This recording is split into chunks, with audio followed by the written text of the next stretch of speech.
Human pulls alien girl from a broken elevator, but human finds the lift recorded only him. Hello everyone. Before we begin today's story, I have a small favor to ask.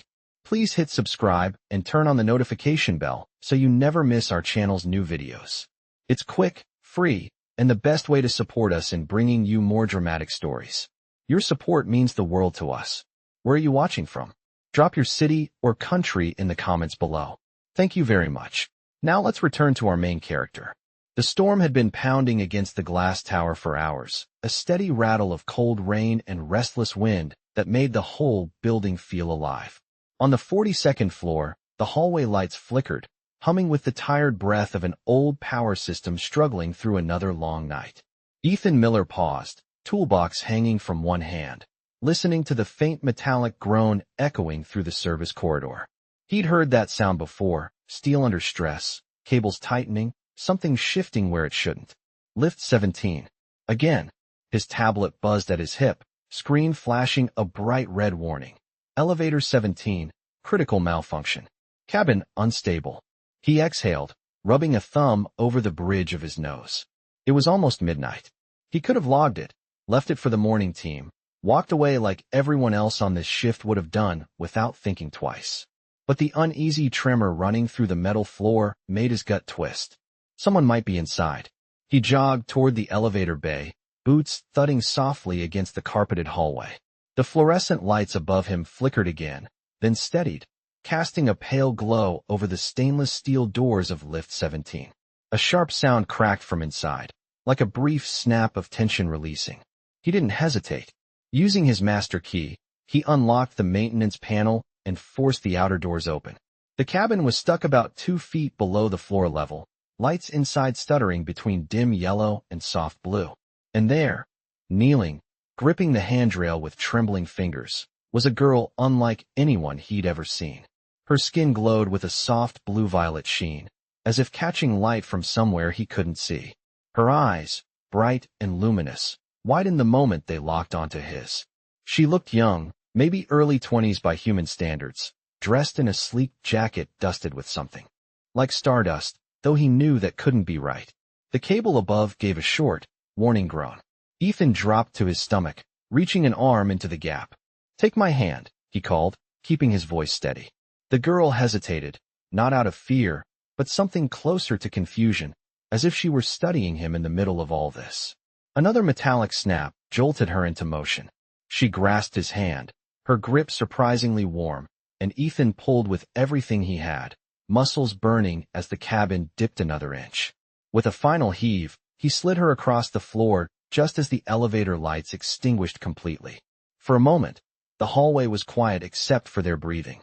The girl stared at him, her expression unreadable, eyes reflecting the dim emergency glow like polished glass. "Thank you," she whispered, voice soft, carrying a strange musical resonance. Before he could ask if she was hurt, she rose with fluid grace and backed away a step, still watching him as though memorizing his face. Then, without another word, she turned and walked down the hallway, disappearing around the corner with footsteps so light he barely heard them. Ethan lay there on the cold floor, heart still racing, wondering who she was, and why something about her didn't feel entirely explainable. Ethan could not shake the image of the girl's glowing eyes even hours later. Her voice lingered in his mind, soft and steady in a way that did not match the shaking metal around them. By morning, the storm had passed, leaving the city washed clean and strangely quiet. But inside the maintenance office, everything felt louder. His supervisor stood over a stack of reports, tapping a pen against a tablet with pointed impatience. "You were the last technician near lift 17, she said. "Protocol requires us to review the footage." Ethan folded his arms, bracing himself. The supervisor pulled up the security feed. Grainy footage flickered across the monitor, showing Ethan sliding open the elevator doors, lowering himself to reach inside, straining to pull someone upward. Someone who, according to the footage, was not there.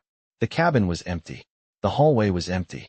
The only figure visible on the screen was Ethan, talking to no one, reaching for no one, pulling no one. Even the sensor logs were odd. The weight readings registered only a single occupant. The audio track, stripped of static, captured only his voice. The supervisor gave him a concerned look. Ethan, are you sure you were not just reacting to stress or exhaustion? She was there, he insisted. A girl. Blue skin. She could have been injured if I had not pulled her out. His supervisor paused, choosing her words carefully. There is no record of anyone in that elevator. He left the office with a knot in his stomach, the kind that formed when the truth and the evidence refused to meet. He returned to the elevator bay, staring at the brushed metal doors of lift 17. They reflected his face, tired and unsettled.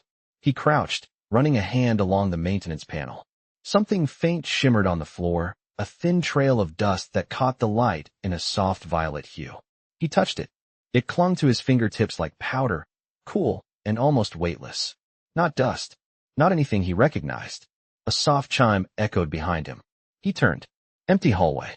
Yet the air shifted, like someone had stepped through a doorway he could not see.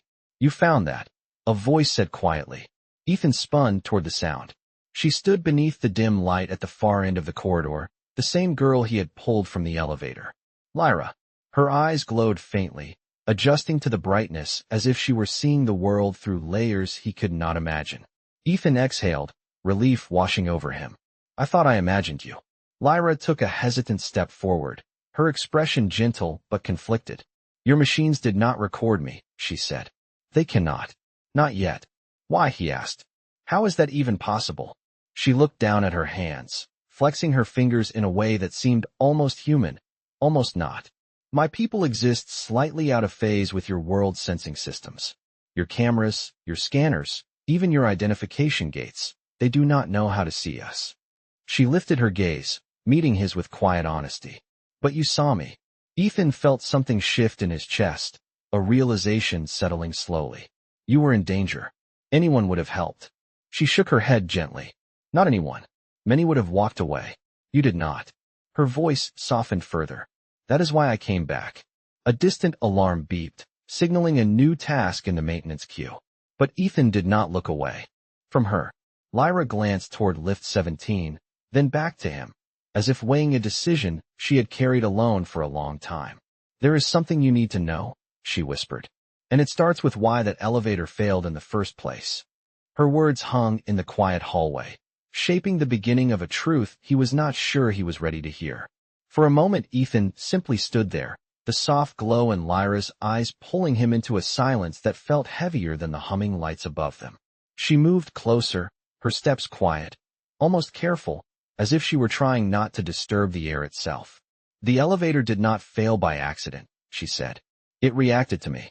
Ethan frowned, lowering his voice even though they were alone. Reacted how? Lyra reached out, stopping just short of touching the metal frame of lift 17. The panel lights flickered in response, a subtle pulse that matched the faint luminescence in her skin. Your systems register us as interference. A distortion. When I entered the cabin, the safety protocols did not recognize my presence. They tried to recalibrate, and the recalibration caused instability. Ethan stared at the elevator, then at her. So the machinery thinks you are a glitch? Lyra's expression tightened with a quiet resignation. Yes, and that is dangerous for both our people and yours. Ethan ran a hand across his forehead, trying to process what he was hearing. The city was full of automated systems, thousands of elevators, sensors, scanners, and gates that tracked everything from movement to temperature. If they could not detect her kind, everything would treat them like invisible obstacles. How many of you are here? Lyra hesitated, her gaze drifting toward the hallway as if checking a thought rather than a direction. Enough that we cannot risk incidents like this becoming common. He caught the implication instantly. So you are being careful not to be noticed. We try, she said softly. But our presence was approved for research and cultural exchange. We are meant to learn from you, not disrupt your world. A small rhythmic beep from Ethan's tablet reminded him that his shift was still technically running. The normalcy of it felt strange against the weight of her words. If your people know you are not detectable, why not announce it? Why not work with engineers to fix it? Her eyes softened with something that resembled sadness. Because we did not know the full extent. This city uses one of the most advanced sensor grids on the continent. Your machines are more precise than what we tested for. Yesterday was the first time any of us experienced a full system rejection. Ethan swallowed. realizing how close she had been to a far worse outcome. And the footage? Why did the cameras erase you? Lyra shook her head. They did not erase me. They simply never registered me. The moment I step into a monitored space, the system recalibrates to correct what it believes is corrupted data. I appear only when I choose to sync briefly with your visual field. Ethan blinked. Which means I see you because you were looking, she said gently. And because you reached for me. Your focus created a stable reference point. He exhaled slowly, as if letting out something he had been holding since the night before. The hallway lights dimmed for a moment, then steadied again, casting a soft glow across her features. Lyra, if this is as big as it sounds, why come to me? I am a maintenance worker. I fix loose panels and faulty wiring. You are more than that, she replied. You cared enough to act. You trusted what you saw, even when your own machines told you otherwise. She stepped closer, her voice barely above a whisper. And I need someone who sees what is real, not just what the sensors confirm. A gentle ping echoed from the far end of the corridor, signaling the arrival of a security drone beginning its routine sweep. Lyra's eyes brightened with alarm. I cannot be scanned, she murmured. If it tries, it will trigger another malfunction. Instinct moved faster than thought. Ethan reached for her wrist. Come on, he whispered. I know a place the sensors cannot reach. And without hesitation, she followed him into the dim service tunnel, her luminous silhouette trailing behind him like a quiet promise. The service tunnel welcomed them with a low hum of machinery and the steady throb of ventilation fans pushing warm air through narrow ducts. Ethan guided Lyra deeper inside until the light from the main corridor faded behind them, replaced by the cool glow of emergency strips lining the floor.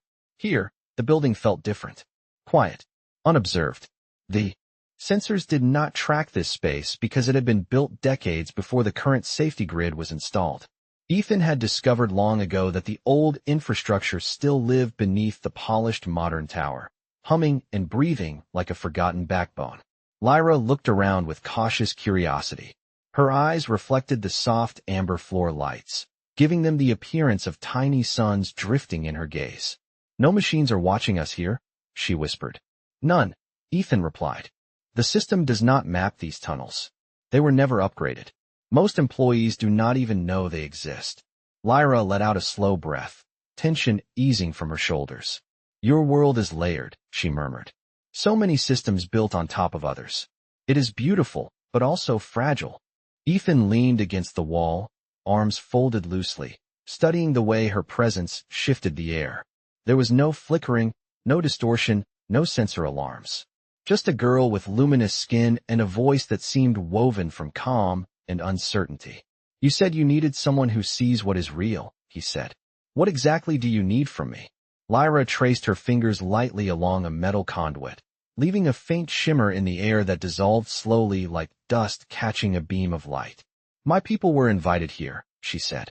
But the understanding between our worlds depends on us proving we can exist safely among you.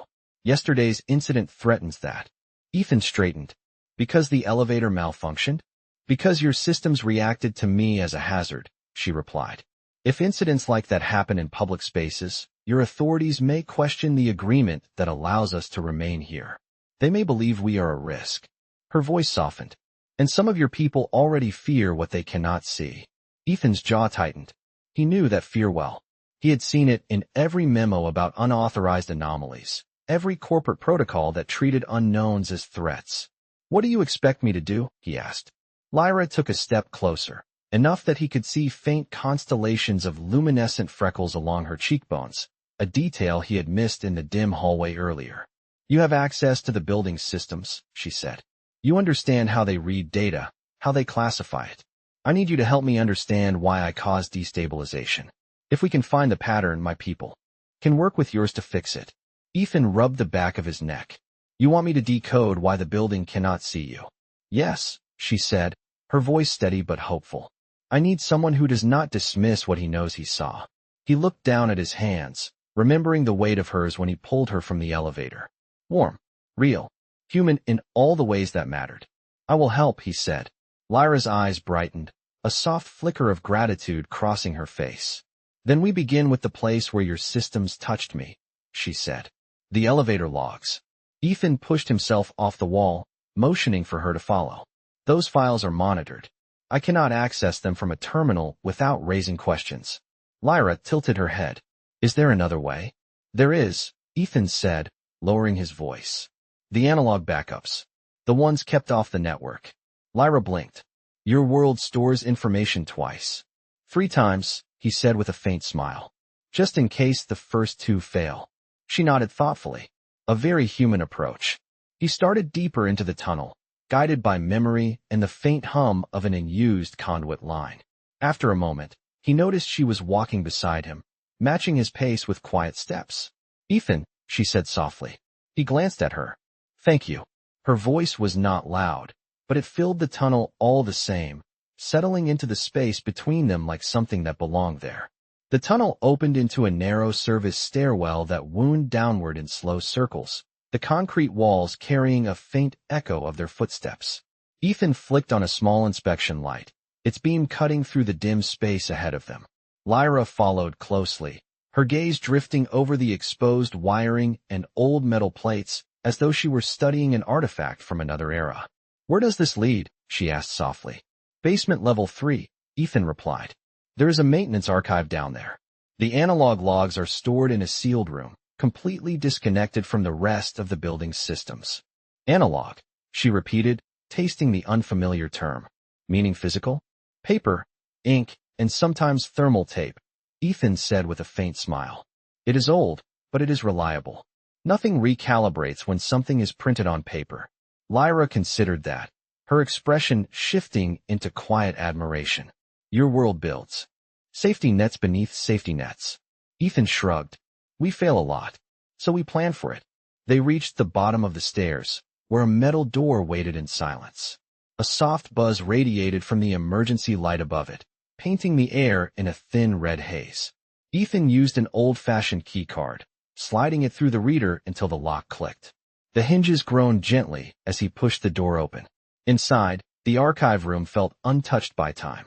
Rows of steel filing cabinets lined the walls, and a long work table sat beneath a dormant fluorescent bar. Dust motes drifted lazily through the beam of Ethan's inspection light as he set it on the table. Lyra stepped inside with reverence, her fingers brushing the edge of the nearest cabinet. Your history is stored in metal boxes, she whispered. They are sturdier than they look, Ethan said as he pulled open a drawer labeled Elevator Systems, Backup Records. He flipped through several binders, each filled with printed sensor reports, error strips, and maintenance forms. Lyra leaned closer, examining a page of elevator logs with careful attention. The printed lines of numbers reflected faintly in her glowing eyes. This was the moment the elevator detected instability, she murmured, pointing to a timestamp. 38 seconds before you opened the door. Ethan traced the entry with his thumb.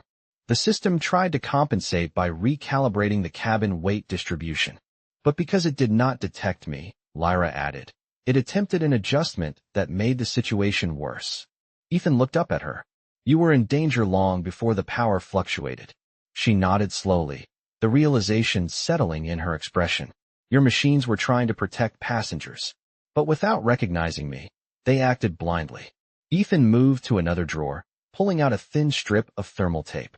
This is the raw weight reading. It should show 2 masses. He held the tape under the light. The numbers printed on it formed a single steady line. Only one presence recorded. Lyra touched the edge of the tape, her fingertips hovering just above the surface as if afraid to disturb the ink. Your world cannot see us, she whispered. Not even when we are right there. Ethan felt a heaviness in his chest. Not fear. Something closer to responsibility. We will fix that, he said firmly. But first we need to see if anything reacted differently when I reached for you. He reached for another binder, flipping to the corresponding time frame. Lyra watched him, her expression softening. You held on to me, she said quietly, almost as if speaking to herself. Even when nothing in your world could confirm I was real. Ethan paused, meeting her gaze. You were real to me. For a brief moment, the room seemed to hold its breath, the hum of distant machinery fading until there was only the calm rhythm of their presence. Then Lyra's attention flicked to a faint discoloration on one report. Ethan, she whispered, pointing. Look. He leaned in. The ink on the page had blurred in a small circular pattern, almost like a fingerprint pressed through static. And faintly, just beneath the distortion, was a second line of data, corrupted, flickering, but undeniably present. The system tried to register you. Ethan breathed. It failed, but it tried. Lyra closed her eyes briefly, a mixture of hope and worry crossing her face. Then there is a chance, she murmured. A chance your world can learn to see mine. Ethan folded the page carefully, a decision forming in the quiet space between them. Then we will make sure it does. The faint distortion on the page seemed to ripple under the inspection light, a tiny echo of something that did not quite belong to ink or paper. Ethan held the report carefully, aware of the fragile significance of what they had found. This should not exist, he murmured. The system does not log data it cannot interpret. Lyra stepped closer, her presence bringing a soft luminescence to the dim archive room. It tried to interpret me, she said quietly. It could not, but it tried. Her voice held a subtle tremor, not of fear but of recognition, as if she were witnessing a doorway between two worlds forming itself one uncertain inch at a time. Ethan set the distorted report on the table and powered on an old thermal reader, its screen flickering weakly to life. If this got printed, then a trace must still be in the backup unit, he said. We might be able to coax out more of it. Lyra leaned slightly over his shoulder, examining the dull glow of the outdated interface. Her proximity brought a gentle warmth to the cool air, and for a moment Ethan had to refocus on the keys. Your machines respond to intention, she observed. When you are looking for something, they behave differently. Maybe it is not the machine, he replied. Maybe it is the person using it. He entered the timestamp into the system. The reader word, gears clicking softly like a mechanical heartbeat. A grainy reconstruction of the log appeared on the screen, scrolling line by line. Weight data, stabilization attempts, cabin recalibration. Then, a glitch, a soft flicker of mismatched pixels. It lasted only half a second, but it formed the unmistakable outline of a second presence. Not a shape, not a face, just a distortion occupying the same space Lyra would have been standing when the elevator began to fail. Lyra's hand drifted to her chest as she watched it. Your world saw me, she whispered, even if only for a moment. Ethan felt something settle inside him, a piece of truth clicking into place. This is proof, he said. Technical proof. The system recognized something it was not programmed to understand. Lyra looked at him, her eyes shimmering with a mixture of gratitude and something softer, quieter. You do not know what this means to us, she said. If your world can prove we are visible, even in small ways, it changes everything. She stepped back, her expression shifting as though another thought tugged at her attention. But there is something else I must tell you. Ethan's stomach tightened, sensing the heaviness in her tone. What is it? Lyra hesitated, pressing her hands together in a thoughtful gesture. Your building systems are not the only ones struggling to read us. Your city grid, your transportation scanners, your emergency networks, they all rely on the same recognition protocols. If one fails, others will follow. The implication hit him hard. Are you saying this could happen anywhere? Lyra nodded slowly. If one of my people stepped onto a transit platform or into a high-speed gate, the system might attempt to recalibrate while they are inside it. I do not know what would happen, but I know it would be dangerous. Ethan ran a hand through his hair, the weight of the situation settling painfully. Why has no one said anything? Why not alert the authorities? Her gaze lowered. Because they do not yet trust how your world will interpret our limitations. We wanted to understand the problem first. We wanted to find a human ally who sees us before asking your world to do the same. Ethan felt the meaning behind her words, quiet but undeniable. That is why you came back, he said softly. Lyra met his eyes. Yes, because you reached for me when the world did not. The room felt still, suspended between old machines and new truths. Then Ethan straightened, determination settling into his shoulders. If this problem affects your safety, we need more than a distorted log. We need to test how the system reacts in real time. Lyra blinked, startled. Test it. Not in an elevator, he clarified. Somewhere controlled. Somewhere safe. Somewhere the system does not expect anything unusual. Lyra considered this, then nodded slowly. There is such a place, she said. But you will not like it. Ethan exhaled, readying himself. Where? Lyra looked toward the ceiling, as if sensing the building above them. The main lobby. For a moment, all he could do was stare. The lobby was fully monitored, constantly scanned, filled with overlapping security grids. A place designed to detect everything. Absolutely everything. Lyra, he said carefully, if the system reacts badly, there will be people there. She held his gaze with a calm steadiness that felt like a promise. That is why you must be with me. Ethan closed the thermal reader, the soft click echoing through the archive room. Then we go when the building is quiet. She nodded. At sunrise, she whispered. The hour when night and day touched. And perhaps, when two worlds could learn to see each other.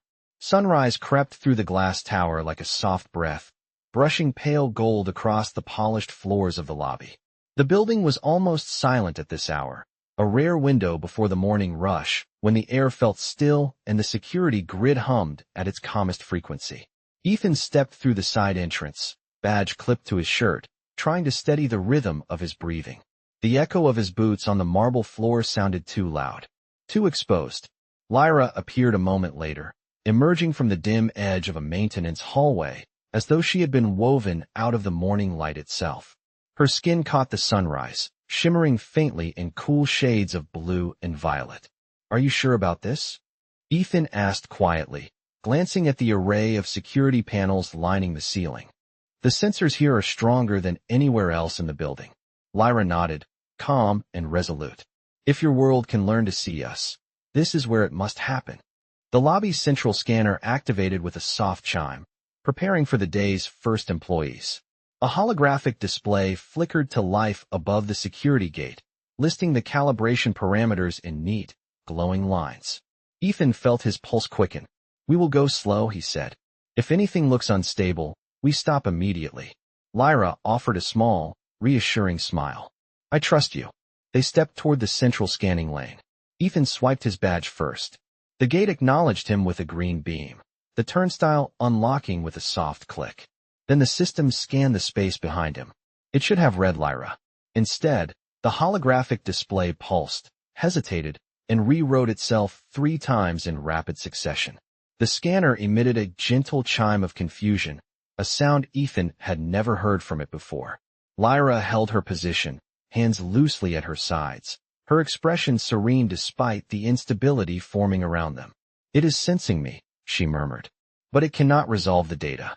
Ethan adjusted the scanner's manual override panel. Come closer. Slowly, Lyra stepped forward until she stood beneath the arch of the scanning grid. The air rippled faintly around her, like heat rising off asphalt, though the temperature remained cool. The projector lights flickered. The holographic interface blurred. For a moment, the entire system froze. Then, a single distorted outline appeared on the display. Not a full figure. Not yet. But a form. A presence. Something the machine was trying to acknowledge. Lyra inhaled softly, the glow in her skin brightening with a quiet wonder. Ethan, she whispered, it sees me. Only partially, but undeniably. Ethan leaned closer to the display, careful not to startle the system. This means the recognition protocols are not rejecting you. They are searching for a classification that does not exist. Lyra looked up at the shifting hologram, her eyes bright with cautious hope. If we give it a reference, perhaps it will stabilize. Ethan hesitated. What kind of reference? Lyra stepped closer to him, positioning herself so the scanner could read the space between them. Use your presence as an anchor. You saw me. Your mind resolved me even when the machines could not. Let the system pair your reading with mine. Ethan swallowed, then nodded. He reached out slowly and extended his hand, not touching her, but bridging the space between them with intent. Lyra mirrored the gesture, her palm hovering an inch from his. The scanner hummed. The holograph flickered again, then sharpened. A second reading appeared, half-formed but gaining structure, aligning with Ethan's outline like a shadow coming into focus. Lyra gasped softly, her voice filled with awe. It is learning. But before Ethan could respond, the scanner lights surged upward, brighter than before, reacting to the incomplete data. A warning tone sounded, low and uneasy. Lyra's expression tightened. It is trying too hard to resolve me. Ethan moved quickly to the override panel, fingers flying over the manual controls. Hold on, I can stabilize it. The display now showed both readings, his perfectly clear, hers shimmering but present, two forms occupying the same frame for the first time. Lyra stared at the hologram as if she were seeing her reflection for the very first time. "Ethan," she whispered, "your world is finally trying to see mine." The warning tone softened. The lights dimmed to normal. The display steadied. And for a quiet, breathless moment, the lobby held both of them in perfect balance. One human, one unseen becoming seen. As the first employees of the day approached the doors, unaware of the history unfolding in the soft light of sunrise. The soft balance in the lobby lasted only a moment before the world began shifting again. The first employees pushed through the front doors, shaking off the cool morning air, chatting quietly as they made their way toward the security lane. Ethan felt the change immediately. The scanner lights flickered in response to the increased movement. The holographic display trembled, and Lyra's faint outline wavered at the edges, as though the system struggled to keep hold of her presence while processing everything else at once. "We need to move," Ethan whispered. Lyra nodded, but her gaze remained fixed on the unstable projection. "It saw me," she said softly, almost reverently, even if only for a moment. Ethan gently guided her back from the gate, keeping his movements natural so as not to draw attention. The growing crowd filled the lobby with warm voices and the scent of fresh coffee, and the soft beep of badges scanning through the turnstiles layered over the hum of the building waking up. Lyra kept close to him, her form shimmering in subtle waves, stabilizing only when he glanced her way. "Your presence anchors me," she murmured. "Or perhaps your intention does." Ethan was about to respond when his tablet vibrated sharply against his hip. A system alert flashed across the screen. Anomalous readings detected in main lobby. Security review initiated. His blood ran cold. "We have to go," he said under his breath. Lyra's expression tightened. She looked toward the elevators, then toward a side hallway leading to a set of conference rooms. "That corridor," she said. "Less monitoring, less foot traffic." Together, they slipped away from the security gate just as two uniformed officers stepped into the lobby, their attention drawn to the flickering scanner that still pulsed with confused data. As Ethan and Lyra moved into the quieter hallway, the noise of the lobby faded, replaced by the steady hum of overhead lights and the muted airflow through narrow vents. "I did not expect your machines to react so quickly," Lyra whispered. "They are designed to," Ethan replied. "Any unclassified reading triggers a review." Lyra lowered her gaze, her voice softening. "If they analyze the data too closely, they may realize something is different." Ethan paused, turning to face her fully. "Lyra, they will not trace anything back to you. The outline was incomplete. The system probably thinks it is a calibration glitch." She lifted her eyes to meet his. "But it was not a glitch. It was me." There was no fear in her voice. Just truth. Ethan exhaled slowly, then gestured toward a small alcove ahead, tucked just beyond the reach of the lobby sensors. They stepped inside. Here, the lights were warmer, casting a soft glow across the smooth walls and highlighting the faint shimmer of Lyra's skin. "You said your people were invited here," Ethan said. "But you also said the agreement depends on trust. What happens if your presence is seen as dangerous?" Lyra hesitated. "Then the invitation may be withdrawn." Ethan felt something sink inside his chest. "Would your people leave willingly?" Lyra folded her hands, her expression thoughtful. "We came to learn, not to threaten. But we cannot reveal ourselves fully until we understand the limitations of your world. We must be careful. One misunderstanding is enough to break fragile trust." She looked toward the lobby entrance, her eyes filled with something distant and heavy. "There is another reason. I needed your help," she said quietly. Ethan stepped closer. "Tell me." "I am not simply part of the exchange program," she said. "I am a representative, a direct observer. My experiences are reported to my people so we can understand how to coexist." Ethan stared at her, absorbing the weight of that. "You are important," he said, "to your world." Lyra gave a faint, almost sad smile. "To both of our worlds, I hope." He did not know what to say to that. For a quiet moment, they simply stood there, the soft hum of the building filling the space between them. Then Lyra tilted her head, sensing something Ethan could not hear. "The officers are reviewing the scanner logs," she murmured. "We should leave before they begin cross-checking environmental readings." Ethan nodded, feeling urgency return. There is a service elevator at the back of this hallway. It connects to the mechanical floors. If we reach it, we can avoid the review team. Lyra stepped beside him, her presence steady even as the world buzzed with tension nearby.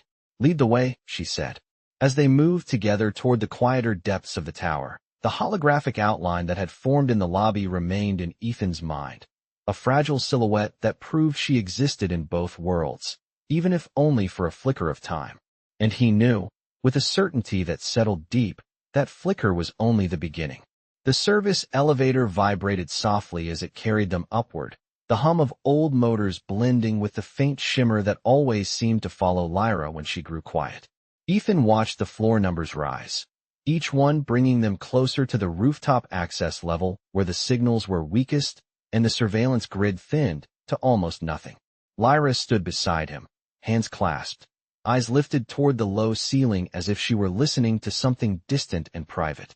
The officers did not see my outline, she said quietly. Their scanners dismissed it as interference. Ethan exhaled in relief, though the tension in his shoulders did not ease.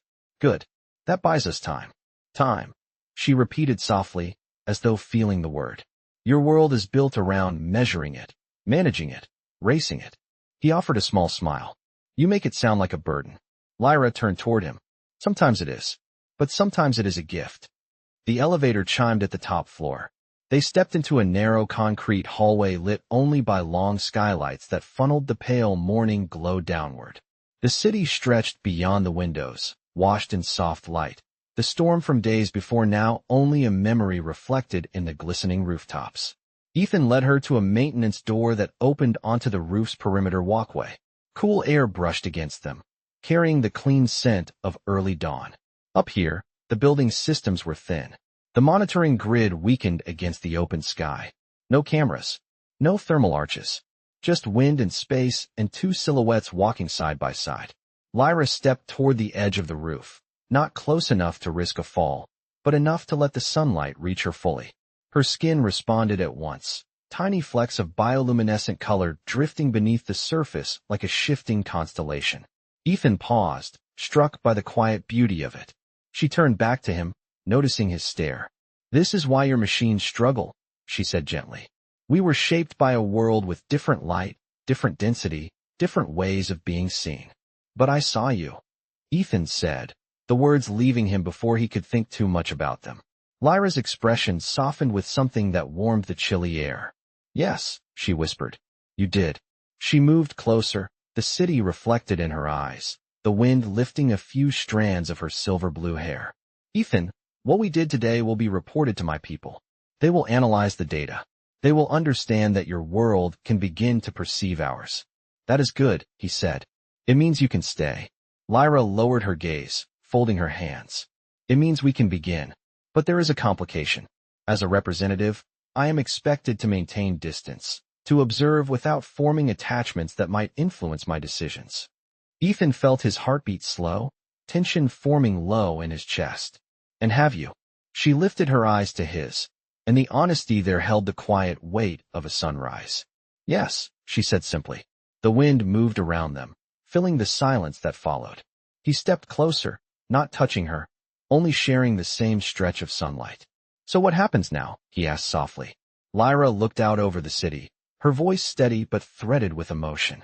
I must return to my people, to present what we found. They must decide how we coexist. But I will request to return here, to continue the work.